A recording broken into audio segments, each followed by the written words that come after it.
legisladores locales urgieron elevar las penas para quienes cometan crímenes contra menores de edad. Veamos de qué se trata.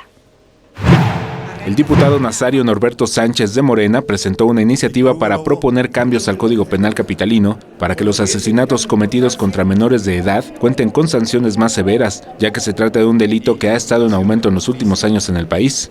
Dijo que los homicidios de menores en la capital han crecido un 0.22%, cifra que, si bien está por debajo de la media nacional, se debe atender con urgencia adaptando el Código Penal local.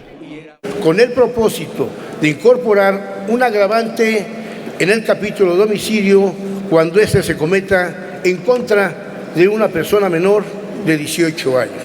Explicó que es necesario establecer sanciones más severas para quienes cometan este tipo de crímenes, así como para aquellos que incurran en el reclutamiento de niños para el servicio del crimen organizado.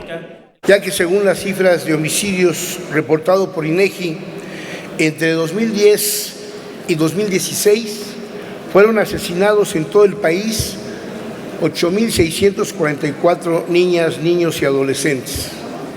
Es decir, durante los últimos 7 años, 3 niñas o niños adolescentes fueron asesinados en promedio cada día.